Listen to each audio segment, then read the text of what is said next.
What's happening, everybody? Welcome back to Game Day with Trey. Of course, this is your host, Trey.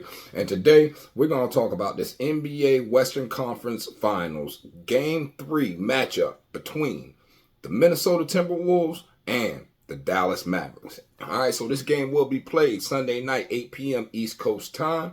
The line did open up at Minnesota getting 3, over under at 207.5. Line has since moved to Minnesota getting 2.5, and the over-under has moved up over under 208.5, guys. All right, so let's talk about this matchup and where these two teams have been and how they got to Dallas being up 2-0. Man, look, first and foremost, man, salute to Luka. All right, Luka Doncic, he shoots the three like LeBron played defense when LeBron first came in the league. You know, they have very similar games. And for Kyrie to understand that, first off, shows his basketball intelligence. Second off, for Kyrie to be able to do what he's done in these playoffs. Okay, Kyrie came out and was playing defense last series, guys. He was playing defense. He wasn't scoring. He was playing defense, concentrating on that, because that is what the team needed. All right. Then, in this series, Kyrie been doing what Kyrie does. And, man, let's get into it. So, in Game 1, Dallas came out, scored 27 points in the first quarter. Well, first off, the score ended up being Dallas 108, Minnesota 105. In the first quarter, Minnesota came out, scored 33 points. Dallas only scored 27. Second quarter, Dallas did what they supposed to do. They scored 32 points, while Minnesota only scored 29 points, losing the first half. So, therefore, Minnesota was up if you had money line at that first half, guys. So then let's look third quarter, though. Third quarter, Dallas kind of fights back a little bit. They scored 23 points. Minnesota only scores 21 points. And then in the fourth quarter, Dallas scores 26 points to Minnesota's 22 points to win the game 108-105. All right, Luka Doncic led the team with 33 points, shooting 12 of 26, 6 of 7 from the field. And Jaden McDaniels led the Minnesota Timberwolves, guys. All right, shooting 9 of 15, 0 free throws. All right. For just so you can understand a little bit more about this game, guys, and what happened. So in this game, Kyrie played 40 minutes, shot 12 for 23, 0 for 3 from 3, 6 for 6 from the free throw line, and scored 30 points in this game. He ended up with 4 assists, which were all dimes that he was just dropping, basically throwing alley-oops and stuff like that, right? So then on the other side, though, Edwards played 41 minutes, shot 6 for 16 from the field, 5 for 12 from 3, and 2 for 2 from the free throw line. That means he only shot 4 shots that were not three-pointers in this game, guys. He had 3 turnovers. All right. He only had 19 points.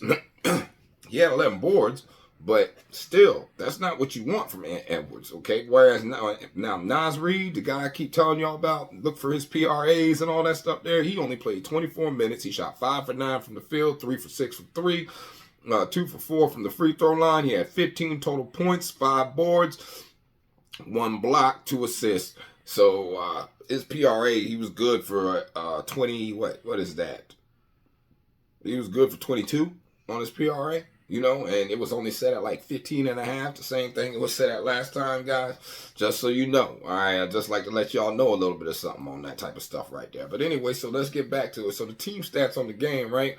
Dallas ended up shooting 49.4% from the field from field goal, right? Whereas Minnesota only shot 42.7% from field goal. Dallas shot a putrid 24% from 3. Okay, and Minnesota came out and shot 36.7% from 3. Now, Dallas had 13 turnovers to Minnesota's 10 turnovers in this game, but Dallas did out-rebound them 48-40, guys. All right, and as I always tell you, that rebounding battle will tell you a lot. Rebounds actually can make up for turnovers if you just keep paying attention. It even will make up for having a sorry night from 3, guys. You know, to be honest with you, and like I said it in the beginning of the show. All right, so the way Kyrie's playing, what Kyrie's been doing out here, even in this game 1, scoring 30 points that were needed. led the team, gave Luka the little spells that he needed. He understands how to play with this style of player. Luka is the white LeBron that shoots threes instead of playing defense at the beginning, like at that time in his career, man. Like that's the same way he plays. He has great skill set, great size. He's slow as heck. Okay, but it's not that he's slow. It's just that every single move that he makes is methodical. He knows, and it's all offset. None of it is like in rhythm. He is not an in rhythm. When you think of rhythm and motion, his motion is not, it's herky-jerky. It is not something that is poetic sometimes, but it looks great, you know what I mean? Because you do it so slow, you know what I mean? But anyway, all right, so that was game one, all right? Now let's go ahead and take a look at game two. So for game two, Mavs ended up winning again, 109-108. Mavs came back in the third quarter and then fourth quarter. Mavs were down 18 points at one time in this game, guys. You know, so let's go ahead and let's take a look at it. So in the first quarter, Dallas scored 26 points to Minnesota's 32 points. Then in the second quarter, Minnesota scored 28 points to the 22 points for Dallas. Then in the third quarter, Dallas turned up 31-26. Fourth quarter, 30-22 for a 109-108 victory off a step back three from Luka, right in the defensive player of the year's face. You know what I mean? Take it how you want to. You know what I mean? They keep giving it to him, so you can't be mad. But at the end of the day, man, come on now. Well, I know we can find somebody better that can play defense against multiple positions. I love the fact that, not saying Rudy's not a great defensive player, but Rudy can't cover anybody outside of his own position. Usually when you have a defensive player of the year, the defensive player of the year is usually someone who can cover multiple positions, especially someone who has won this many defensive player of the years. That just tells you the state of the NBA and where it's at on defense. And like, come on, man. So anyway, Luka scored 32 points in this game, shooting 10-23 from the field, 7-7 from the free throw line. Naz Reid, yeah, I keep telling you, Naz Reid, mismatch, 23 points, 8 for 13 from the field, 0 for 0 from free throw because he don't get to the free throw line, guys. All right, and when you look at how the players, how everybody's box score kind of broke down, it kind of lets you know why Naz Reid has had to carry this. All right, but let's start off, all right, with our man, Kyrie. He played 39 minutes. He shot 7 of 16 from the field, 4 of 7 from 3. All right, 2 for 5 from the free throw line, which he apologized to his daddy after the game and said he gonna start making these free throws. He apologized. 4 rebounds, 6 assists. All right, he made 20 points in the game, guys. He only turned the ball over twice. All right, Luka had 4 turnovers in the game, so you know these are high ball usage guys. So you already know they're gonna have some turnovers. But then when you look at Minnesota, right?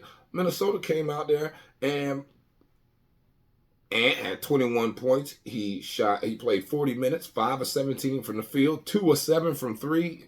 So just all these threes. 9 of 10 from the free throw line, which is great. But you gotta keep putting pressure on the other team's defense, man. All right. He gave you 5 rebounds, 7 assists. All right. And like I said, he had the 21 points. He turned the ball over twice. And one of those turnovers was at a key pivotal moment at the end of the game, guys. He just kind of, the coach blamed it on himself. He said that Ant shouldn't have been the only ball handler out there. He should have got Mike Conley out there. You know, but they came out there making mistakes in the beginning of the game. Remember, if you were watching this game, they had to call a timeout 37 seconds into the game because everybody ran down the court instead of somebody taking the ball in. Mike Conley was by himself, and all the other 4 players ran down the court. Like, where they do that at? This is the NBA. Like, you guys wasn't locked in from the beginning. That's why you had an 18-point lead, and you just let it go. You let the rope go, man. And you can't let the rope go when you're talking about playing against Luka and Kyrie, especially Kyrie with his ability to understand the game and outthink you as an opponent. Because that's what he's doing right now. Kyrie outthinking them. You know what I mean? So as a team, Dallas shot 48.8% from the field. Minnesota shot 41.2% from the field.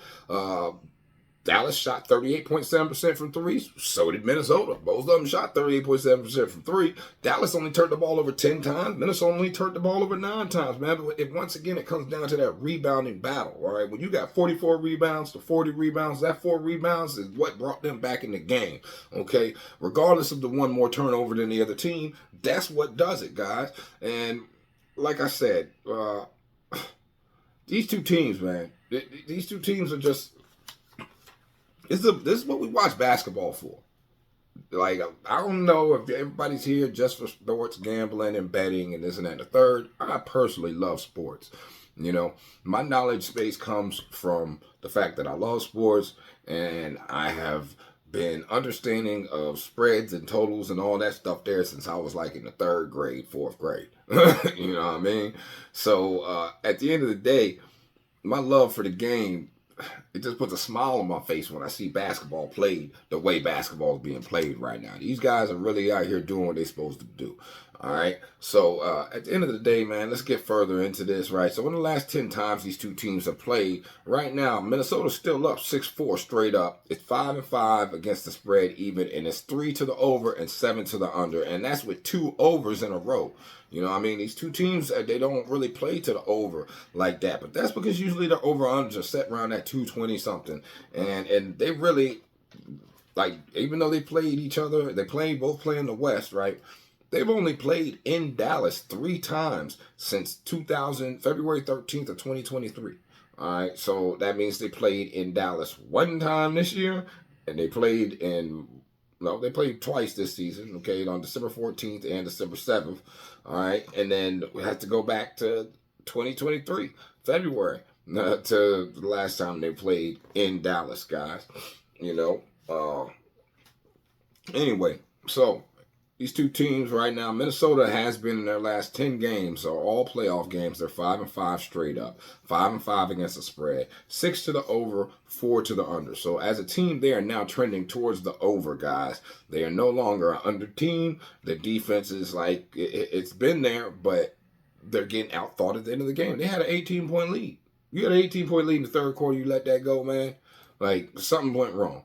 Okay, now let's look at the other side. In the last 10 games, which are all playoff games, Dallas is 8-2 straight up, 7-3 against the spread, and 6 to the over, 4 to the under. This is why I always say you got to pay attention to full trends, guys. Full trends tells you that Dallas is the stronger team right now, straight up. They have the momentum, and I say that because of the fact they cover. If they cover 7-3, that means that they're fighting in games, and they've only lost 2, so that means they're really covered even as a dog. All right, just letting you know.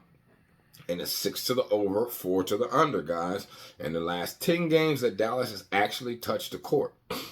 So we're talking about these two teams and how they played each other. So like I said, they've only played 3 times in Dallas since 2023 February, right?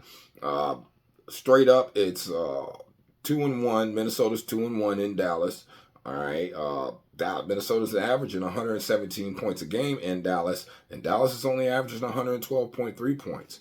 All right. Now in the playoffs, okay, on the road, Minnesota's only averaging in their 103.8 points per game, whereas at home, Dallas is averaging 108 in their last 4 games at home in the playoffs. Okay, they have played 5 games at home just as Minnesota has. I just was unable to. Well, not unable to. There was no need for me to go look at it, guys, because I know that Dallas had won that game. And when you're looking at the total and what they're scoring, and even if Dallas has a smaller sample size than Minnesota, or unequal sample size, Minnesota was still scoring 90-something points if you take that game out, guys. You know, their total actually drops a little bit more than that. You know what I mean? If you just look in their last 3 games. So in their last 3 games, Minnesota's averaging 103.7 points per game, and they're only and they're giving up 102 103 points per game. Whereas Dallas in their last 3 games is scoring 111.3 points, giving up 109.7 points per game. Their team totals right now, guys, if you look them up on Hard Rock, Mavericks are at 105.5, and Timberwolves is 103.5 right now for their team totals, guys. And that's right on par with their last 3. Just saying, and then I'm right on par with how these two teams have been playing. That 105 number is highly doable for the Mavericks. And that 103.5 number is kind of shaky because it's right on the line. I'm not going to lie, as far as how Minnesota has been playing. Now, yeah, they've been playing a little bit better on the road, but at the end of the day, it's still something you have to take into account. All right. Now, situationally, straight up, in the playoffs, Minnesota's 8-5, whereas Dallas is 10-4, straight up in the playoffs, as a home favorite. Okay, yeah, as a home favorite on the season, Dallas is 23-11, and as a away underdog, Minnesota is 12-11, straight up. These are all straight up numbers. Now, if you look against the spread in the playoffs, Minnesota's 8-5, Dallas is 9-5, and as a home favorite on the season against the spread, Dallas is 18-16, whereas as a away underdog, Minnesota's 13-10. Okay, now when you look in the playoffs, over-under playoffs, Dallas is 7 to the over, 7 to the under, whereas Minnesota is 8 to the over and 5 to the under. Like I said, trending to the over. That defense has really been lacking. They've been falling back a lot compared to how they normally had been throughout the whole year playing defense. And that's because Rudy Gobert keeps getting exposed, man. You know, we keep giving these titles and things to people like they are like that. And Rudy Gobert, great center defense. His defense, off ball, moving to come help defense is great. But you got to be able to play head up defense, one-on-one defense. You got to be able to play against multiple positions, man. Like I keep saying, we give these titles to people, and I don't know. You know, I mean, it's all politics, man. It's all politics to me. Okay. Anyway, so as a home favorite on the season, Dallas plays 14 overs and 20 unders, whereas an away underdog, Minnesota plays 13 overs and 10 unders, which means Minnesota will let you score as an away underdog, hence why they end up losing straight up in this situation prior to the whole Denver thing that we saw last series, because that record was negative prior to that, and same with against the spread. It was negative prior to that last series, guys. Those numbers are included in the numbers I'm giving y'all right now, man. So, where am I at? I'm at Mavs over 105.5. It's going to be a sweat. I probably will try to wait until the number comes down a little bit more, or it gives me an alt line so I can move it down to like 103.5 or something like that, and go over to 103.5. But I definitely like that. I understand why this line is moved. They do expect the Timberwolves to come out and play a little bit better and actually get a win. I'm not saying I don't think Dallas is going to sweep them. You know what I mean? So Minnesota's going to win one of these games. It's just which game are they going to win? All right. If you're there's ways to play this, guys, but it's just going to be kind of crazy. You know what I mean? There's multiple ways you can. If you're feeling Minnesota, man, take those points. Don't take a money line. Take those points so that you can have them, because you see it's always been a close game. Matter of fact, you get it up to like 3.5 points, 4 points, you might be locked all the way in. Just saying. Just because of the fact of how close of a series this has been and the way these two teams have been playing. You know?